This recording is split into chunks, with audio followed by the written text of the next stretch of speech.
What is up, fellow Beyond the Gates fans? Here to talk about today's Friday episode, the September 26, 2025 episode. I wish I could say that after a pretty good week, it ended on a good note, but I have issues with today's show. I'm going to start with the big issues. I usually try and start positive, but not today. And then I'm going to work my way to some of my issues that are smaller in some of these storylines. But the big issue is always going to be Ashley Derek nonsense. The storyline sucks. The writers, the show knows, because by this point, the show's been on the air for 7 months. And they wrote like the first 3-4 months. So we're now getting into 3 months, at least 3 months from when they started to see fan feedback. And that fan feedback towards Ashley and Andre was probably overwhelmingly negative, but even more so for Ashley and Derek. So I guess the show's idea, and we've talked about this last week, that they're going to try and make Ashley happen by making Derek the villain in this scenario where he's starting to fill in his legs, hiding it from Ashley. Shanice is onto him, making Shanice keep the secret. Now Jacob, his BFF, is onto him, and he's even getting agitated with Jacob. Now Derek's right. It's his life. He wants to tell people on his time. He might not get filling back in his legs. But the motive is not that. Like, he's telling Jacob that's his motive for not telling the truth. But the motive seems to actually be to make sure that Ashley continues to take care of him and be with him. He's using it as a way to keep Ashley with him. We're supposed to be angry at Derek, and I guess we're supposed to somehow root for Ashley to get out of this situation and get back with Andre. But after today's scenes between Ashley and Andre, where Ashley apparently already found out that Andre and Danny were married, so we don't even get her initial reaction. She played it off in today's episode like it is what it is. And then we have Andre being the one more upset that Ashley's wearing a wedding ring when he just married Danny in Vegas. I don't know. I thought the scenes at the end of the episode with Andre and Ashley were stupid. I think Ashley continues to drag down the character of Andre, much like she has already made the character of Derek an anchor that's never coming back. I don't think the character of Derek will ever be liked after this storyline, and shouldn't be, because the writing sucks, the characters suck, it is what it is. But worst of all is they continue to saddle Shanice in this story. We can't get Shanice scenes with anybody else anymore. Unfortunately, we used to get some Doug and Shanice scenes, but then he quit his job and now he's deceased.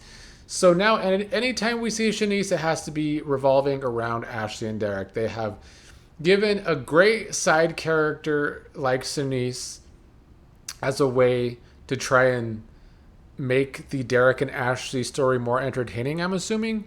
Because that's something else that happened in the first couple months. Our reactions to Shanice was that she's a great side character. She's nosy, she's funny. She should have a bigger role. And then the show decided, well, we'll give her a bigger role, but we're going to settle her in a terrible storyline to try and make Fetch happen. And Fetch is never going to happen. Ashley and Derek suck. I'm sick of it. I don't know what anybody else can say. I don't know. They can't have that much positive feedback to Ashley and Derek as characters, and certainly maybe slightly more feedback with Ashley and Andre as a couple, but I don't think that's the case. I would be surprised if it's that much positivity. I've seen some fans online. I've had a couple comments in the past, but the show's been on for 7 months, and it's only been a couple comments, so it can't be that positive. Either way, can we get... At the very least, if we're going to be stuck with this shitty storyline for the rest of the year, can we at least get Shanice out of the orbit and into something better for that character? That would be nice. From that major problem for the show, and it's a major problem because anytime this story is on an episode, it's the worst. Or anytime this storyline has this much airtime on an episode, it's the worst the worst episode of the week. This was the worst episode of the week. And it's because that storyline had at least a fourth of the time today. That brings me to Eva and Leslie. And it was nice to see Leslie and Eva this week. I think this is the first time we're seeing them this week. But I just need to know what the writers are thinking by having Leslie have just so much money after one check. Like, they make it seem like after one check, she has as much money as the Duprees, if not more, when it's Anita who has put all this money into it. So how can she be on the same level as Anita? It doesn't make a lick of sense. The math is not mathing on how much money Leslie has after this. So she's going to buy out the apartment for Eva to stay, going to give Peaches a bunch of money, going to be staying in the hotel room until her new house is ready. And this is just after one check. She's going to get more. I could see if she had not even all this money, but most of this money after getting several checks after a few years on the show. But giving her this much money after one check is ridiculous. It's plot-driven nonsense. Now she wants to move into the hotel to be close to Ted, and that part of the story is fine. I think that part of the story will be entertaining, but we have to get past this suspension of our belief that Leslie has all this money after one check. Like, come on. It's episodes like this that I question the writing sometimes. What else happened today? I mean, the other stuff was fine. More Vanessa aftermath. She had to tell Nicole that Doug is dead, that he was in the car accident. Nicole quickly went into comfort mode. You know, they are best friends. Nicole is a therapist. So Nicole should be a good friend to Vanessa in her grief, I'm assuming. But then we learn out of nowhere that Jan, who is Ashley's mom, works for Vanessa.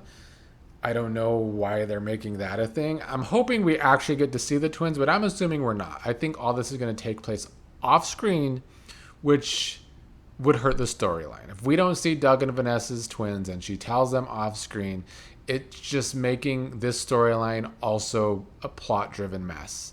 When it could be hitting better on a character level. Like, they can never make me feel sorry for Vanessa anyway, because I feel like she has done this to herself. She's calling herself a bad wife, calling herself stupid for not seeing the signs that Doug was actually trying to help himself, when Nicole told her that Doug did come to her in a therapy session one time looking for help. And Vanessa's right. She is dumb. She was a terrible wife. She has her own addictions that she's not trying to help. So it's impossible for me to actually feel sorry for Vanessa. Maybe with some better character writing I would, but I'm not there. And then that brings me to Joey and Malone. The villain of Joey is definitely becoming the bigger villain on the show. You know, we have Leslie, we have Bill. They're the other people I would call villains. Although Bill is becoming more, or at least during the Chelsea storyline, Bill became a little more layered, a little less villainy, but he is still a villain. And I guess Haley is a mini villain, but she has a long way to go to be on any level to these three. But Joey's becoming the type of villain that I don't think has legs to last too long. Now he's calling shots with Malone. Malone wants to retire after all the money Joey gave him for this job to get rid of Doug. He's about to retire and go to the Caribbean, but Joey says that's not going to happen because he needs Malone local. He wants Malone on standby if he needs another job. So he's telling Malone they're not done yet. But now Joey already has two bodies on the show. They've turned him into a bit of a... You know, he's supposed to be the mobster on this show. And I get that.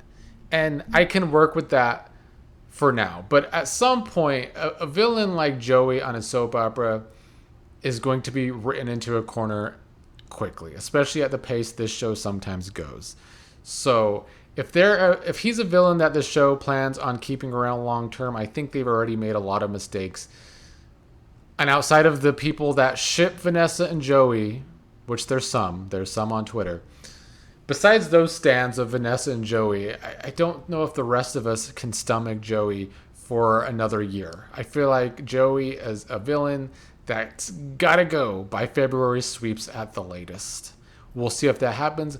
I don't think it will, but I don't really know what direction they can go for Joey and Vanessa as a couple, because Vanessa looks so terrible in the situation, and Joey is the big villain in the situation. So for a normal person, I just don't see how these two are a couple to root for, even though they have stands. And then at the end of the episode, Joey, who probably should be keeping his distance from Vanessa for now, like Malone said, doesn't, wants to drive her to see the twins and stay in the car. She says Nicole's already going to do that. Vanessa and Joey hug and Nicole sees. So we'll see what Nicole thinks about that whole situation. But that about summed up today's episode. Definitely not the strongest. Definitely one of those episodes where I got to get on here and question the writing, unfortunately, because it was a strong week overall. And since the return from the break at the beginning of the month, the last 3 weeks have been solid. The preview, I'm worried for next week. I'm not going to lie. If Naomi's really pregnant, that's the last thing I want to see in a Naomi and Jacob storyline. They're already a pretty boring couple. A pregnancy will be even more boring. And then if it's a typical soap opera storyline with the pregnancy leading to a loss of a baby, even worse. So not looking forward to that if Naomi is really pregnant. What else was in the preview? There was something else in the preview that kind of irritated me as well, but I'm not remembering right now. But the next week's preview didn't look thrilling outside of the Danny and Bill stuff. So I'm definitely most looking forward to Danny and Bill next week. Everything else might be a little shaky, unfortunately.